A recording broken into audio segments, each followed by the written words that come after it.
Haha, Walty, you're out of your mind. No one can beat me. I'm Jett Lawrence, the Wonder Boy, and I'm a gazillionaire. Jett Lawrence, the Wonder Boy, the savior of the industry. Will he win A1? Stay tuned. Hey everybody, Walty Wanderers, buckle up, strap in. We got a hard-hitting pull, no punches, no sugarcoating it, no rainbows, no sunshine. We're just going to give it to you and give it to you straight.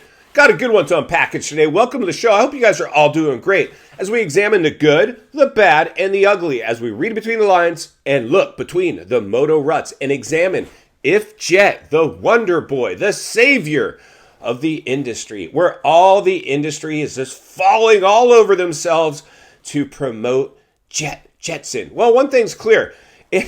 We're at risk of seeing a complete mop-up of our best riders in the sport. Eli, Kenny, Webb, Chase. Everybody's at risk. I could go on and on. Jason, Mookie. I mean, we've got a deep field. It's always the deepest field, but this one's deep, but here's the challenge. Our best riders, I mean, these are heavy hitters, like champions. We got champions lining up. Webb, Kenny, Eli, Jason. We've got a bunch of champions that are just getting cleaned up by Jett Lawrence. So, if you're a gambling person, clearly your money has to go on Jett. But here's the thing. We've got a new animal that Jett's going to have to navigate. It's called professional supercross, my friends. And supercross is sketchy. It's dangerous. Things can happen in a split second. Ask Eli Tomac. What happened to him last year? Had it all wrapped up and just freaking landed wrong and popped his Achilles all by himself. Things can go terribly wrong. So it's a tall order, but here's the challenge I'm having, friends. I hate to say it too, because I personally just don't want to see a runaway season.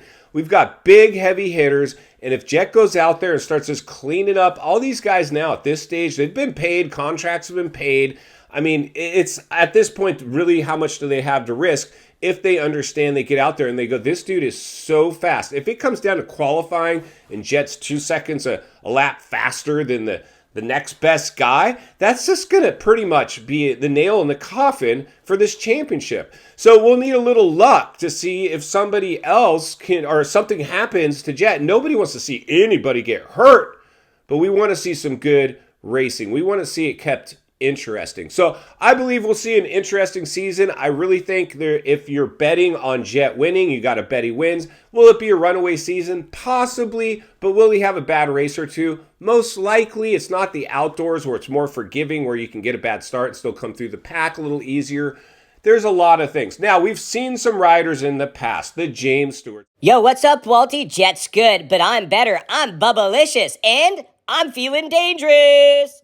The Bubbas that have, in fact, fallen in the first turn and came through the pack to win it anyway. I think Jett Lawrence is pretty much that type of rider. I bet you he can fall in the first turn and chase everybody down. But here's the challenge. You've got heavy hitters, champions. You've got Kickstart Kenny, no joke. You've got Eli, no joke. You've got Webb, no joke. You've got Chase Sexton, no joke. You've got a lot of dudes out there that are no joke. You got Bam Bam out there. You got Anderson out there. You've got Mookie out there. You've got a lot of dudes that all of a sudden could find their speed once again. And that's what I'm hoping and praying for, my friends, that somebody finds some speed and just makes this challenging. In fact, I would love to just see somebody stop the Jett freight train. And not because I want to see Jett necessarily lose or I'm cheering against the guy. I'm cheering against the industry that's clearly just sugarcoating everything, taking this kid and putting him in to the marketing machine and making him the face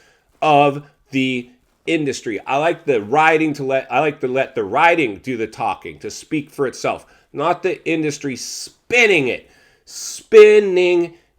So today we're going to reveal some polling and take a lap around the comments when we asked, is Jett going to win Anaheim 1? And it's pretty interesting.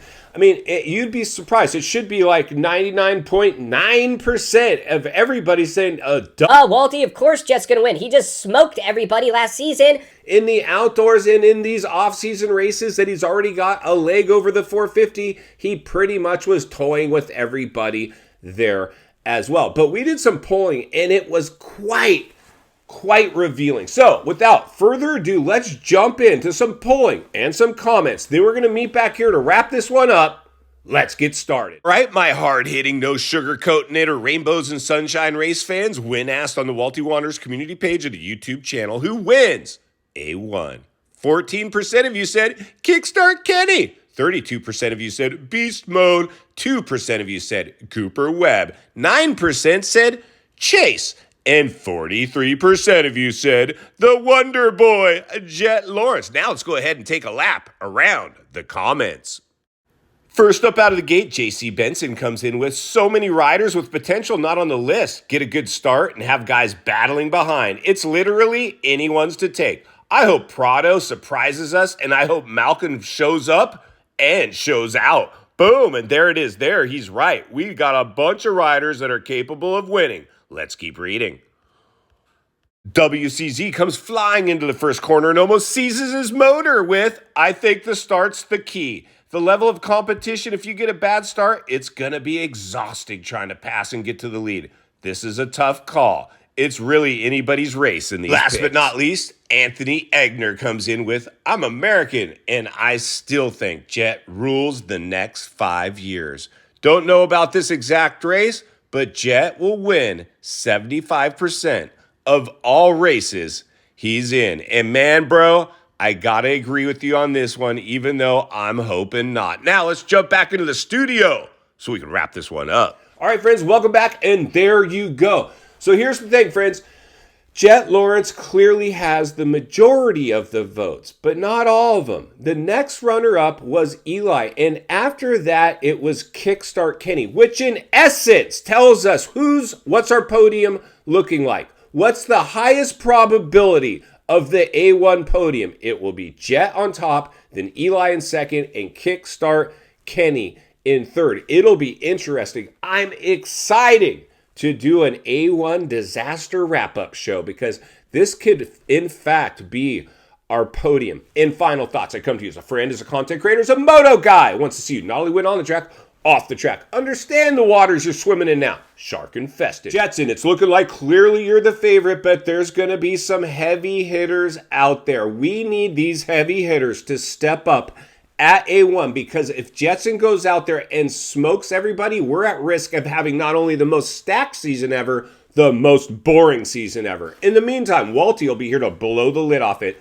every step of the way, because it's not only what we need, it's in fact what we deserve. If you appreciate the content, I want to humbly ask you to give the video a like, subscribe to the channel, leave a comment below. I'd love to hear from you. Social media links in the description of this video if you'd like to follow me there, along with links to channels I've appeared on I think you might enjoy. If you enjoyed this video, you're going to love the next video, and there's an easy subscribe icon for your convenience.